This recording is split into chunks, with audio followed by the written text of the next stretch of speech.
रहीम अस्सलाम वालेकुम। मैं असदुल्ला खान हूँ। मैं इंतज़ार कर रहा था नवाज शरीफ साहब पहुँच जाएं, फिर पहुँच कर वो तकरीर कर दें, ज़रा उनके कंटेंट पर, जो उनकी तकरीर का कंटेंट है उस पर कुछ बात की जाए। लेकिन अभी मुझे लगता है कि शायद वो उनको थोड़ा टाइम लगेगा। जब मैं ये रिकॉर्ड कर रहा हूँ तो अभी शायद वो लाहौर एयरपोर्ट से रवाना हो रहे हैं जलसागाह के लिए, और जलसागाह में वो पहुँचेंगे, फिर तकरीर करेंगे। तो चलें फिर उनकी तकरीर के कॉन्टेंट पर बाद में बात करेंगे। लेकिन पहले ज़रा कुछ चीज़ें आज जो दिन भर होती रही हैं उस पर मैं बात कर लूँ थोड़ी सी। एक तो आज टीवी चैनल्स मैराथन ट्रांसमिशंस दिखा रहे हैं। टीवी स्क्रीनें नवाज शरीफ की आमद से भरी हुई हैं। जी अब जहाज़ उड़ गया, जी अब जहाज़ लैंड कर रहा है, जी अब उन्होंने हाथ हिला दिया है, अब जी वो दिखाई दे दिए हैं, अब उनको फूलों के हार पहना दिए गए हैं, अब कारकुन आ गए हैं, अब लड़ाई झगड़े के भी बीच में कुछ वीडियोस चल गई, अब वो एयरपोर्ट पे पहुंचे हैं। उनको आजम नज़ीर तारड़ साहब अपनी कानूनी टीम के साथ इस्तकबाल करने गए हैं इस्लामाबाद एयरपोर्ट पर। इस्लामाबाद एयरपोर्ट से दोबारा वो जहाज़ में सवार हो गए हैं, फिर जहाज़ चल पड़ा है। मैराथन ट्रांसमिशन, एक एक लम्हे की कवरेज होती रही। और दिन भर, और कई दिन से, ये 15 तारीख से जलसागाह में माहौल बनाने की कोशिश की जा रही है। आज वहाँ पर कुछ लोग जमा हुए हैं और ये लोग किस तरह से लाए गए हैं ये तो मैं भी वीडियो में आगे चल के कुछ चीज़ें आपके साथ शेयर करता हूँ। लेकिन पहले देख लीजिए कि टीवी चैनल्स क्यों ये मैराथन कवरेज कर रहे हैं। क्यों ना करें, आखिर उनको ये अखबारात पर देखें, ये एक पूरे सफ़े का फ्रंट पेज पर इश्तहार छपा है। ये मैंने आपको दुनिया दिखाया, फिर ये जंग अखबार आप देख लीजिए। जंग और दुनिया पे तो वैसे ही मरीम नवाज की मीडिया मैनेजमेंट बहुत अच्छी है। देखिए फिर मेरी मीडिया मैनेजमेंट। ये डॉन है, डॉन की पॉलिसी नहीं है कि वो पूरे पेज पे इश्तहार छापें, लेकिन उन्होंने लोअर हाफ पे अखबार पे छापा हुआ है। अच्छा, ये 92 मेरे हाथ में, इनको तो इसमें तो इश्तहार नहीं छापा, लेकिन और अखबारात में, बाकी अखबारात में, और भी अखबारात में ये ऐड लगा हुआ है। तो पूरे सफ़े का इश्तहार, और टीवी चैनल्स के ऊपर अलग से इश्तहार चल रहे हैं। तो फिर चैनल्स क्यों ना कवरेज दिखाएं। और फिर चैनल्स की कवरेज करने की एक वजह और भी है। चैनल्स को अंदाज़ा हो रहा है कि भाई ये ऐसे ही नहीं आ रहे, ये रियासत की सपोर्ट से आ रहे हैं, ये रियासत की आशीर्वाद से आ रहे हैं, ये ऐसे ही नहीं आ रहे, इनके आने का मकसद है, इनको लाया गया है, इनके साथ मामलात हुए हैं। वरना आप देखिए ना, कैसे मुमकिन है कि एक बंदा लंदन एयरपोर्ट से रवाना होता है तो पाकिस्तान में का बरतानिया में जो हाई कमिश्नर है डॉक्टर फैसल, वो उसको रुख्सत करता है। फिर वो यहाँ आते हैं, तो यहाँ आने के बाद ये तस्वीर आप देख रहे हैं। इस तस्वीर में आपको अंदाजा होगा कि नादरा की टीम जो है वो नवाज शरीफ का बायोमेट्रिक करने वहां गई है। इस्लामाबाद आने का मकसद अब आपको पता चल गया कि इस्लामाबाद थोड़ी देर के लिए वो क्यों रुक रहे थे। ये जहाज सीधा वहां भी तो जा सकता था, ये जहाज सीधा लाहौर भी उतर सकता था, लेकिन ये इस्लामाबाद कुछ देर के लिए रुका। नवाज शरीफ साहब कुछ देर के लिए बाहर आए, और जब वो बाहर आए हैं तो नादरा की टीम गई है उनका बायोमेट्रिक करने के लिए। और इसका मकसद ये था कि इस भी बायोमेट्रिक की मदद से फिर उनकी जो अपीलें हैं उन पर उसको, अब चूंकि कोशिश ये होगी कि जल्द अज जल्द अपीलें लगें, जल्द अज जल्द समाअत हो, रोज़ाना की बुनियाद पर समाअत हो और नवाज शरीफ साहब इससे क्लियर हो जाएं।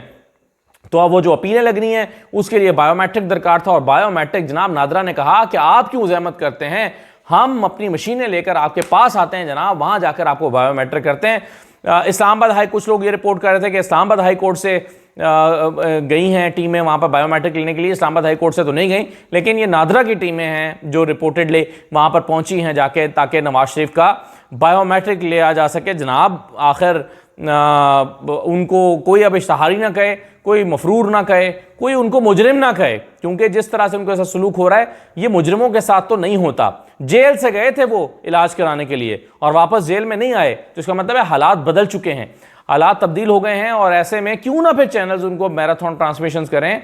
लाहौर एयरपोर्ट पर आपने देखा खुसूसी प्रोटोकॉल, नवाज शरीफ साहब रनवे पर गए हुए हैं जनाब, जहां तैयारा रुका है वहां जाकर उनका इस्तकबाल हो रहा है, और दाएं बाएं सिक्योरिटी खड़ी हुई है। शहबाज शरीफ साहब उनको फूलों के हार पहना रहे हैं और इस अंदाज में उनकी, और फिर वहां पे हेलीकॉप्टर पहुंचा है, वो हेलीकॉप्टर लेकर उनको फिर मीनार पाकिस्तान के लिए रवाना हो गया है। तो क्यों ना चैनल्स उनकी मैराथन ट्रांसमिशन करें। मैराथन ट्रांसमिशन तो करनी ही है उन्होंने। अच्छा, अब मैं आपको एक चीज़ जो है वो दिखा दूं। आज जलसागाह में देखिए, जलसागाह में जो अरेंजमेंट किया गया था वो कुछ इस तरह का किया गया था, ये आप देख लीजिए। इस अरेंजमेंट का मतलब ये था, ये पहले भी लाहौर में ट्राई हो गया है ठोकर न्याज़ बेग पे। इसमें ये फ़ायदा ये होता है कि दूर दूर कुर्सियाँ लगती हैं, हर कुर्सी पर एक झंडा लगता है, उससे अंदाज़ा होता है कि रात को बंदे तो नज़र आते नहीं हैं लेकिन झंडे नज़र आते हैं, उससे लगता है कि बहुत बड़ा मजमा है। लेकिन ये लोग जमा कैसे हुए हैं? ये ऐसे जमा हुए हैं कि जब इनको जब टास्क दिया गया अपने MNAs MPs को कि वो लोगों को लेकर आएँ, तो फिर उन्होंने क्या करना होता है, पैसे खर्च करने होते हैं। फिर वो लोगों से वादे करते हैं तुम्हें खाना भी खिलाएंगे, तुम्हें 2000 रुपया भी देंगे, बस जाना है, सुबह शाम को वापसी है। लोग बेचारे दिहाड़ीदार मजदूर होते हैं, वो समझते हैं कि चलो दिहाड़ी भी तो लगानी है ना, इसको हम समझ लेंगे दिहाड़ी है, शुगर का शुगर है, जिस बस में जाएंगे उसी बस में वापस आ जाएंगे। लेकिन सुलूक अच्छा नहीं हुआ ख़वातीन के साथ। एक खातून बेचारी रोई पड़ी, उनका शुगर लेवल लो हो गया और इतना लो हुआ कि उनको अपने ऊपर काबू ना रहा और वो रो पड़ी। जरा सुनिए जरा वो बेचारी खातून क्या कह रही हैं। बच्चा की खातर आई है, मेरे बच्चे का नाल भी गए, भूख लगी, मेरे जान निकलनी, टेढ़ से पीड़ हो रही है। उन्होंने खाना नहीं दिया? नहीं, कोई चीज नहीं दी। 3-4 और तक गई सुबह दे भुखे भाड़े आए सानू, इन्होंने क्या सी कि उत्थे आ चीज मिलेगी, आ मिलेगी, तुहानू इन्नी सहूलत मिलेगी, कोई चीज नहीं मिली है सानू। खाना तक नहीं दिता हैगा, पानी दा भी नहीं दिती है, कुछ चीज मतलब कोई नहीं दिती, ना साडी गलबात को सुनन डया ने, सानू कोई चीज नहीं दिती है। पता नहीं की चीज दे देते उन्हें, कार्ड सानू भी नहीं मिले है। अच्छा, अब आप देखें कि जिन लोगों के साथ इस जमात का मुकाबला है या जिस जमात के साथ मुकाबला है, उस जमात में ये तस्वुर भी नहीं है कि वो लोगों को इस तरह से लेकर आए, ये वादे करके कि खाना मिलेगा। आज तक इनकी मुखालिफ सियासी जमात जो पंजाब की है, पाकिस्तान तहरीक-ए-इंसाफ, उनके जलसे में पानी तक भी पार्टी की तरफ से नहीं दिया गया। लोग अपना पानी का इंतज़ाम भी खुद करते हैं, खाने का इंतज़ाम भी खुद करते हैं, जोश व खरोश चाहते भी हैं। यहाँ पर लोगों को ज़बरदस्ती लाया गया है कि खाना मिलेगा, दिहाड़ी मिलेगी, और आके खातून बेचारी ये क्या क्यों रो रही हैं? इसलिए कि उनका sugar level I am sure बहुत लो हो गया होगा, भूख से उनका बुरा हाल है, और वो रो ही पड़ी। वो कहती हैं कि जी हमसे तो ये वादा किया गया था और हमें लाया गया है। ऐसे लाया ही क्यों गया लोगों को? लोगों को तो उसूली तौर पर उनको कायद आ रहा है, खुद आना चाहिए था, लेकिन लोगों को ऐसे भर भर के लाया क्यों गया? अच्छा, इसमें कुछ लोग ऐसे भी आए हुए हैं जो पीटीआई के सपोर्टर्स हैं और वो अपना नुक्ता नज़र बयान करने मीडिया के लिए आए हुए हैं। ज़रा उनका नुक्ता नज़र भी सुन लें। देखें एडी जिनी खोट दे विच 4000 बंदा बब्बर शेर आज निकालो, तुम्हें बताओ कि जलसा कैसे होता है? क्या बनाया जी नवाज शरीफ ने? लाहौर में गरीब का जनाजा नवाज शरीफ ने थोड़ा स्टील मिला लुट के खा गया, बेड़ा गर्क नवाज शरीफ कर छड्या मुल्क दा। गरीब को कफन पाने वास्ते नहीं हैगा, गरीब दे घर रोटी खाने वास्ते नहीं, पुल बना के चटी जाओ। वड्डी टाइटैनिक बसां जड़ियां ने गरीब दियां मैयतां ते ढोल बजाओ। नवाज शरीफ आ रहा है, कल नवाज शरीफ आ रहा है मुल्क का खाना खराब करने के लिए, और तुम लोगों को तुम्हारे तबूत के अंदर आखिरी कील करने के लिए नवाज शरीफ आ रहा है। नवाज शरीफ तुम्हारी गैरत का जनाजा। अब ये लोगों के जज्बात भी हैं नवाज शरीफ के हवाले से। मैं आज एक जगह पर यहाँ पर मज़दूर काम कर रहे हैं, तो मैं उनसे हालांकि मैंने उनसे कोई इनिशिएट नहीं की बात, तो एक मज़दूर अपनी सराइकी ज़बान में मुझे कहने लगा कि आज नवाज शरीफ आ रहा है। मैंने कहा हाँ जी नवाज शरीफ आ रहा है। तो उसने मुझे कहा कि जड़ा थोड़ा बहुत पाकिस्तान से कुछ रह गया बच गया है वो भी लेना आ रहे हैं। अच्छा, मैंने उसको कोई जवाब नहीं दिया, लेकिन मैंने ये सोचा कि आखिर लोग एक आम आदमी जो है वो इस तरह की राय उसके जहन में कैसे पैदा हो गई है कि पहले नवाज शरीफ लूट कर ले गया और अब फिर आया तो फिर जो बाकी थोड़ा बहुत रह गया उसको लूट लेकर ले जाएगा। तो ऐसे लोगों को देखते हुए मुझे लगता है कि नवाज शरीफ के लिए टास्क आसान नहीं है। आज वो जलसे में जो तकरीर करेंगे उससे अंदाज़ा हो जाएगा कि वो क्या कहते हैं, लेकिन ये कतन आसान नहीं है। और आते ही जो पहला सियासी जुमला उन्होंने बोला है, वो पहला सियासी जुमला ये बोला है कि हम 28 मई वाले हैं, हम 9 मई वाले नहीं हैं। तो इस्लामाबाद के कुछ यंग रिपोर्टर्स हैं, जर्नलिस्ट हैं, उन्होंने इसका जवाब दिया है अपने एक छोटे से क्लिप में। मैं वो आपको ज़रा दिखाता हूँ नवाज शरीफ साहब के इस बयान का कि जी हम 28 मई वाले हैं, 9 मई वाले नहीं हैं। इसका जवाब उन्होंने दिया है कुछ दलाइल के साथ दिया है। वो दलाइल जो हैं वो क्या है, ज़रा सुन लीजिए। हम 28 मई वाले हैं, हम 9 मई वाले हैं। मियां साहब, आप 17 जून 2014 वाले हैं जब मॉडल टाउन में आपने 100 निहत्ते लोगों पर गोलियां चलवाई थी, जिसमें 14 जान की बाजी हार गए। मियां साहब, आप 30 नवंबर 1997 वाले हैं जब आप अपने गुंडों के हमरा सुप्रीम कोर्ट ऑफ पाकिस्तान पर हमलावर हुए थे। मियां साहब, आप 9 अप्रैल वाले हैं जब पाकिस्तान के मुंतखब करदा वजीर आजम को आपने अमेरिका के साथ साजिश करके घर भेजा था।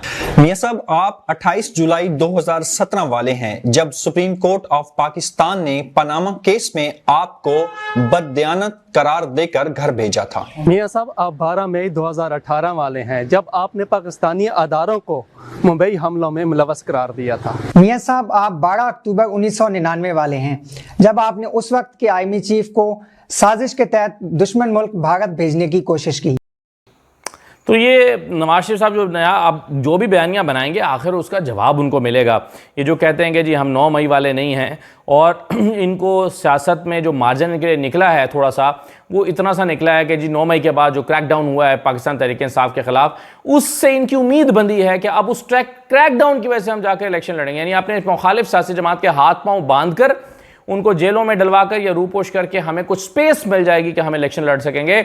अगर ये ना हो और ये पाबंदी आज भी उठा दी जाए या 9 मई ना हुआ होता तो आज भी नवाज शरीफ साहब जो हैं वो इलेक्शन लड़ने की पोजीशन में, खैर वो अब भी नहीं है, लेकिन इतना हौसला भी ना करते कि इलेक्शन, अभी तो उनको लग रहा है ना कि हमने मुखालिफों के बंदे अंदर कर दिए हैं, पकड़ लिए हैं, रूपोश करा दिए हैं, अब हम इलेक्शन लड़ सकते हैं, इनको ये महसूस हो रहा है। अगरचे अब भी इतना आसान नहीं रहा, लेकिन आप सोचिए कि क्या होता कि नवाज शरीफ साहब को अपने मुखालिफों को रस्सियों में जकड़े बगैर इलेक्शन में उतरना पड़ जाता। तो आज जो इनका हौसला हुआ है वो इस वजह से हुआ है। मैं एक क्लिप आपके साथ आज ख्वाजा आसिफ साहब का भी शेयर करना चाहता हूँ। ख्वाजा आसिफ साहब फरमाते हैं कि यानी जो बात हो रही है कि फिक्स्ड मैच चल रहा है, ख्वाजा आसिफ साहब ने क्या फरमाया तो सुनिए। अगर पीपल्स पार्टी हमारे ऊपर ये इल्ज़ाम लगा रही है तो पीपल्स पार्टी को इस तरह, कोई मेरा मतलब बच्चे तो नहीं है ना, 14 महीने हमारे साथ गुजारे हुए 2 महीने हो गए, 2 महीने में उनको पता लगा है कि हम there is a fixed match, उनको पहले नहीं पता था, when they were our partners. तो कह रहे हैं 14 महीने से उनको पता नहीं चल रहा कि ये फिक्स्ड मैच है, अब 2 महीने से पता चला है जब वो अलहदा हो गए हुकूमत से, अब उनको पता चल रहा है फिक्स्ड मैच है। तो एतराफ़ कर रहे हैं ख्वाजा आसिफ साहब कि हाँ ये फिक्स्ड मैच है, मगर ये पिछले 16-18 महीने से है, अब से नहीं है, ये अगली 2 महीने से नहीं हुआ, ये जब से हुकूमत आई थी तब से ये फिक्स्ड मैच है। तो ख्वाजा आसिफ साहब ने तो इतराफ़ कर लिया और टॉन्ट किया पीपल्स पार्टी पे कि उस वक्त क्यों नहीं बोला तुमने जब फिक्स्ड मैच का हिस्सा थे, अब इस हुकूमत से निकल गए तो अब हमारे लिए कह रहे हो फिक्स्ड मैच है। तो ख्वाजा आसिफ साहब जो हैं वो यानी अब एक दूसरे को दोनों नंगा कर रहे हैं और एक दूसरे पर इल्ज़ामात आयद कर रहे हैं। तो ये बहरहाल जी जलसा है। अब इस जलसे में यानी एक तो ये तो ऑप्टिक्स हैं, फिर इसमें बयानिया क्या होगा, फिर इसके आफ्टर इफेक्ट्स क्या होंगे, फिर सूरत हाल क्या बनेगी, तो ये सारी चीज़ें जो हैं वो तो अब हमें पता चलेंगी आने वाले चंद दिन में। बहरहाल नवाज शरीफ साहब रियासती प्रोटोकॉल के साथ वापस आ गए हैं और पूरे जो है वो प्रोटोकॉल के साथ जलसा गाह की जानिब रवाना है। जब मैं ये वीडियो रिकॉर्ड कर रहा हूँ अब तक शायद पहुँच भी चुके हों। तो नवाज शरीफ साहब जो हैं उनको इस रियासत का प्रोटोकॉल बता रहा है कि वो जैसे मैं बार बार सुहेल वड़ाइस के बयान का जिक्र करता हूँ, सुहेल वड़ाइस साहब ने कहा था कि इनकी आने का अंदाज़ बता रहा है कि ये वज़ीर-ए-आज़म बनाने के लिए लाए गए हैं। तो आप देखिए क्या होता है। इजाज़त दीजिए, अल्लाह हाफ़िज़।